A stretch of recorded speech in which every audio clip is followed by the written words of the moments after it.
Telangana cabinet విస్తరణపై high command కసరత్తు. త్వరలో కొత్త మంత్రులపై అధిష్టాన నిర్ణయం.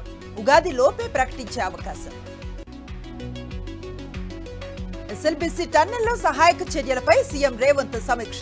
సహాయక చర్యలో సాంకేతికతను ఉపయోగించుకోవాలని రేవంత్ ఆదేశం. ఎంపీల జీతభత్యాలు పెంచిన కేంద్రం కీలక నిర్ణయం.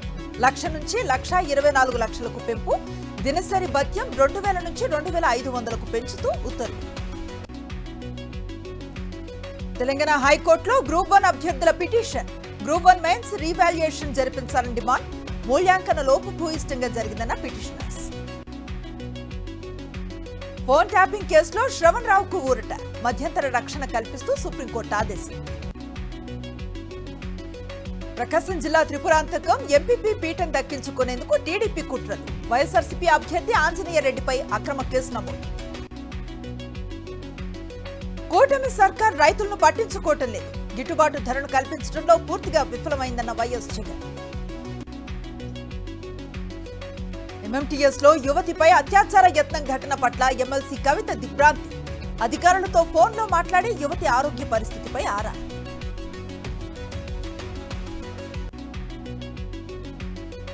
కర్నూలులో ఆంధ్రప్రదేశ్ విద్యుత్ మీటర్ రీడర్స్ ఆందోళన. లోకేష్ ఎన్నికలకు ముందు ఇచ్చిన హామీలు అమలు చేయాలని డిమాండ్. తిరుపతి జిల్లా సాగరమాల రోడ్డు పనులను అడ్డుకున్న గ్రామస్తులు. సర్వీస్ రోడ్లు వేయకపోతే ఆందోళన ఉధృతం చేస్తామని హెచ్చరిక. జనగామ జిల్లా స్టేషన్ ఘన్పూర్లో సిపిఐ నేతల ర్యాలీ. సాగునీరు లేక పంటలు ఎండిపోతున్నాయని ప్రభుత్వంపై ఫైర్. పెద్దపల్లి జిల్లా గోదావరి ఖని చౌరస్తాలో బీఆర్ఎస్ శ్రేణుల ధర్నా. కాళేశ్వరం ప్రాజెక్టులో నీళ్లు నింపాలంటూ డిమాండ్. హామీలు నెరవేర్చలేదంటూ సీఎం రేవంత్ రెడ్డి దిష్టిబొమ్మ దహనం. కరీంనగర్ జిల్లా లింగాపూర్లో దొంగల బీభత్సం. గ్రామంలో తాళం వేసి ఉన్న 7 ఇళ్లలో చోరీ. 13 తులాల బంగారం, 20 తులాల వెండి, 50,000 నగదు అపహరణ.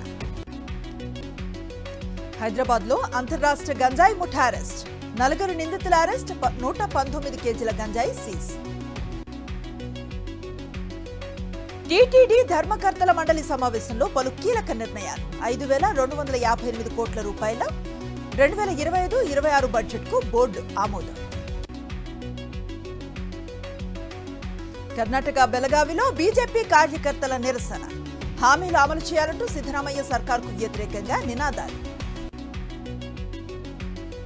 గుజరాత్ రాజ్కోట్లో భారీ అగ్ని ప్రమాదం.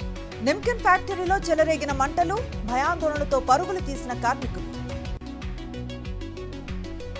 అమెరికాలో ఏపీ వాసి ఆత్మహత్య. ఉద్యోగం లేక ఆర్థిక ఇబ్బందులతో సూసైడ్ చేసుకున్న కొలి అభిషేక్.